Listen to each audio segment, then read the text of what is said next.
Good morning, precious people. Here we are together. It's another fresh day. I'm so thankful for your irreplaceable light and the wisdom and joy that you bring into the world. Today is a gift filled with possibility, so let's open it with kindness and curiosity. And remember, we're all still growing and learning. That's what we're here for, right? I think so. So grab your nearest drink and let's check in with each other.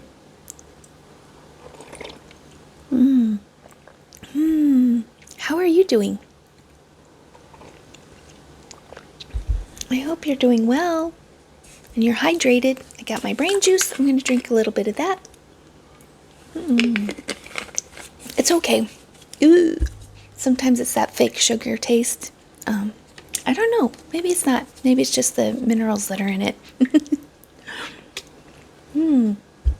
Make sure you're hydrated.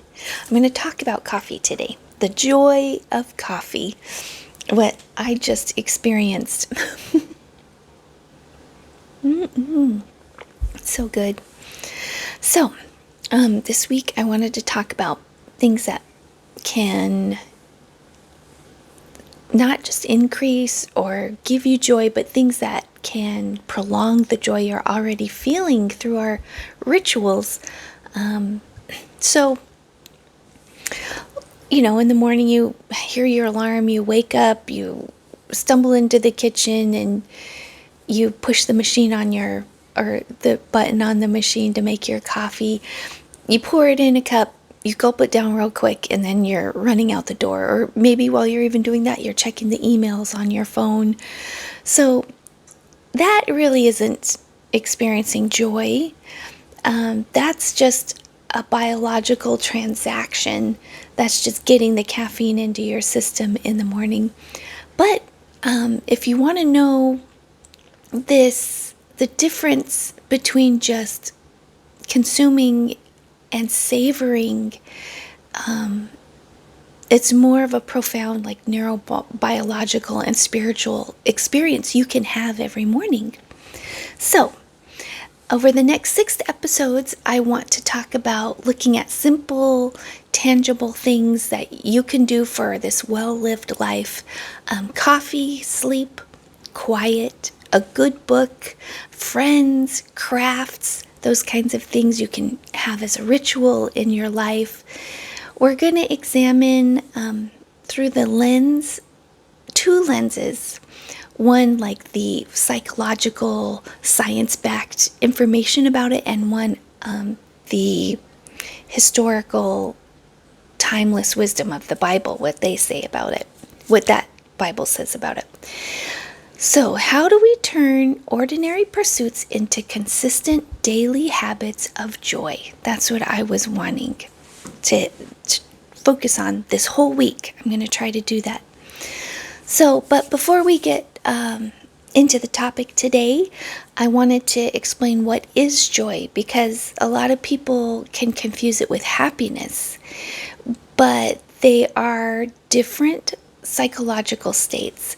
Happiness is a fleeting emotion triggered by external events. It's dopamine driven, meaning that it's tied to the thrill of anticipation, achievement. It's like a quick reward. It's like a hit to your system. And happiness is like a spike in the dopamine you have. Joy, however, is this sustained state of deep internal satisfaction, peace, and connection. It's neurobiologically regulated by serotonin and oxytocin. Happiness is an emotional high that depends on your circumstances, but joy is like this baseline orientation where your soul can just exist, regardless of if your circumstances are good or bad around you. So, think about your morning coffee. Let's see if you're rushing through it, if you're treating it as like some sort of jumper cables for your day to get your brain awake, you're kind of missing out on the opportunity that your coffee presents to you every day. True joy around coffee isn't just about the caffeine. It's about the architecture of this ritual, the sensory weight of the warm mug in your hands, the aroma that's just filling your senses and the room, and the pause that you have to claim before you start your day and the whole world demands your attention. You can shift from just consumption to making it a ritual part of your day. So, and it can become like this just joy habit. So, let's look at what science says, what's happening in your brain. Okay, when you slow down to make space for this morning routine, neuroscientists have discovered that a significant portion of the pleasure we derive from coffee even happens before your first sip. It's known as the anticipatory dopamine loop. That's right. When you establish this consistent, slow ritual, like some people will grind the beans. Some people can sit there and watch the brewing of the coffee. You smell like those oils releasing the aroma. Your brain recognizes that pattern and it'll begin releasing your dopamine in anticipation. So the ritual itself acts as a mood stabilizer. You don't need any pharmacy to provide for you. So there's another fascinating concept in psychology. It's called the physical warmth priming. Groundbreaking studies, including research that just came out of Yale University, demonstrate that the simple act of holding a warm beverage, so maybe it's not coffee, maybe it's a tea. Some of us love our tea in the morning too. It has a profound effect on your psychological outlook. When you wrap your hands around a warm mug, it activates the insular cortex. And I was just looking this up. I'm like, insular cortex. I know you have the frontal lobe, you have all these lobes. I'm like, what is this cortex? It's actually deep inside your brain, and it's kind of where there's motor areas attached to it, sensory areas, and emotional areas are all kind of like converging in one place. And when I was researching it, I was like, this is almost like the Four Corners area. If you're from Colorado, you know where the Four Corners is. And it's like all these things are kind of like converging and touching in this one area. And so that's the part of the brain that processes both physical temperature and psychological trust. Holding a warm mug literally primes your brain to perceive the world as warmer and friendlier. So it lowers your immediate cortisol levels, increases your capacity for patience and empathy. If you gulp your coffee while driving like frantically through traffic, you're bypassing that insular cortex entirely. You get that caffeine spike, but you're losing the neurobiological primer for peace. I mean, when you're doing that, holding the warm mug, the savoring, you're actually priming yourself for peace for your day. So, now that we know what psychology says about it, how can you do this? So to turn coffee into a consistent engine of joy, we have to understand this mechanism of savoring. So it was developed by positive psychologists. Savoring is the intentional act of generating, intensifying, and prolonging the attention to a positive experience.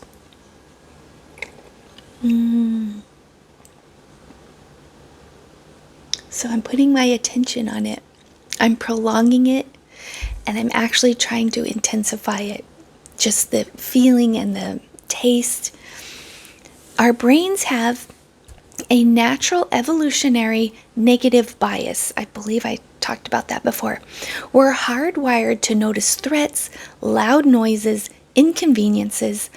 But to override this and build this habit of joy, we have to actively force our brain to transfer positive experience from your short-term memory into like these long-term neural pathways. So you can train your brain. So it's not little tiny little experiences. This can now, like I said, be a baseline. That's what joy is. So research shows that this transfer requires holding your focused attention on a positive sensation for at least 15 to 20 seconds. So like even what I just did wasn't even that long. Your morning coffee is the perfect place to practice this. It requires zero financial investment, unless, you already have your coffee. It's not like you're going out to buy coffee to do this, I guess. And no extra time either. You're not like adding another ritual to your morning. It just requires you to shift your attention while you're doing your coffee ritual. Intentionally savor the aroma, the warmth, the flavor. You're literally rewiring your neural pathways. You're training your brain to recognize that your environment is safe, stable, and good. Yeah, instead of those natural instincts to try to look for danger, our survival instincts. So what does the Bible say about this? It says in the book of Ecclesiastes, a lot of people think Ecclesiastes can be like more of a cynical text, but it's actually kind of a manifesto on the cultivation of joy. You can see parts of it. I believe it was Solomon who wrote Ecclesiastes. So in Ecclesiastes 2:24, there's nothing better for a person than he should eat and drink and find enjoyment in his toil. This also, I saw, is from the hand of God. God has given us this. Notice that phrasing, find the enjoyment in our toil, our daily mundane activities. And they're described as a gift from the hand of God. And it's a divine design. Also, you'll see in Psalm 104, 14 and 15, a praise for God providing to us wine to gladden the heart of men, oil to make his face shine, and bread to strengthen man's heart. He has given us these things, these daily rituals. Like we have to eat daily, we have to pray daily, we have to read our Bible daily. And you can find that savoring, that gift from God. God did not design our bodies to function merely as just biological engines that require this fuel.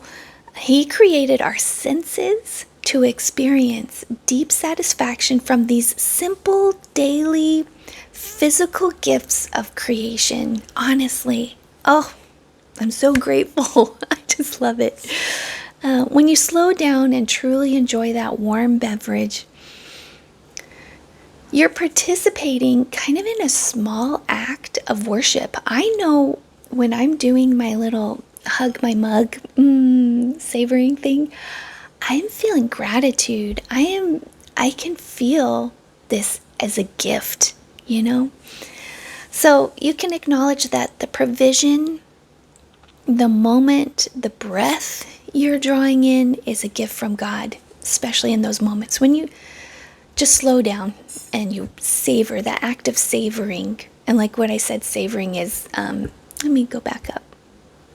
What exactly savoring is just taking time and focusing, and really your focus and your intention you can really absorb those moments. It makes life so much better. I mean, every day you can start with that foundation of just gratitude and savoring and the warmth that you're feeling, and that psychological warmth where you experience the world as a better place when you're feeling that warmth and savoring from your morning coffee.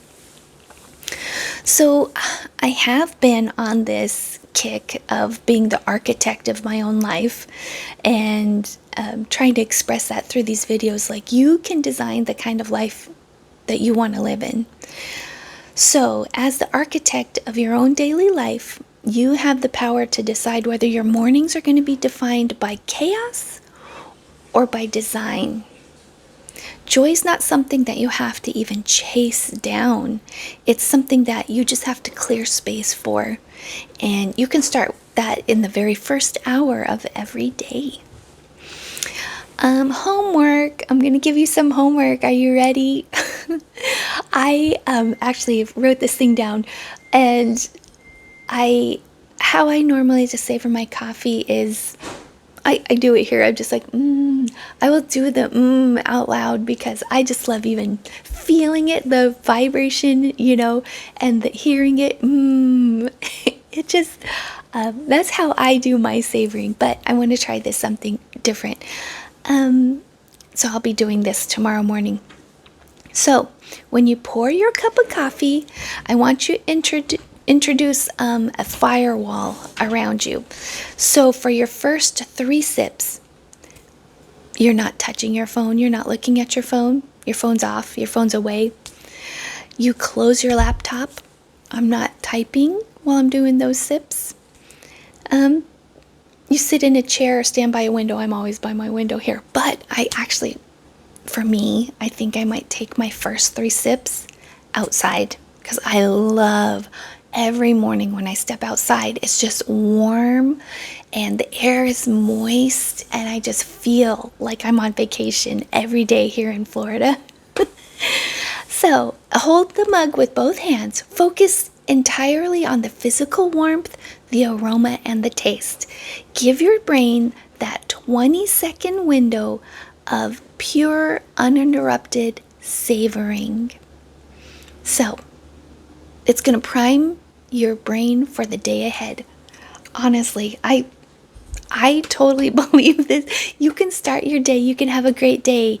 You just have to be so intentional about it. Even, like I said, joy happens. You can still have this joy when stuff's going crazy around you. When stuff is not going your way, you can still have that peace and that joy in your heart. Start that day out with that ritual. There were 3 things I was looking at. One of these is a book. It's like $70 if you buy it from the publisher, but I think I found a paperback one on Amazon for $43. I'm not gonna buy it. I did look up in my library catalog to see if I could find it. It's not in there. I would love this book, but it is Savoring, a New Model of Positive Experience. It's the definitive text by Fred B. Bryant and Joseph Veroff on how intentional awareness transforms ordinary moments into sustainable long-term joy. I would love that book. You might, if you have money, you can invest in it. If you find it in your public library, that'd be great. Another one is there's studies. You can just look up psychological studies and read research if you want. You can review the psychological studies detailing how physical warmth influences interpersonal judgments and emotional stability. I went to psychologicalscience.org and I was searching around for social warmth articles. Also, there's something, I love the Greater Good Science Center. It is at greatergood.berkeley.edu. And they have so many, even if you just go to the website and look through it, you can find so many amazing things and read some articles. I gotta get going though. If anything sparked a thought, leave a comment or a like. Every single day is a chance to learn and grow, become more of the wonderful person you are. I'll be here tomorrow, but until then, I hope you have a great day. And remember, you're the Lord's precious ones. Bye, guys.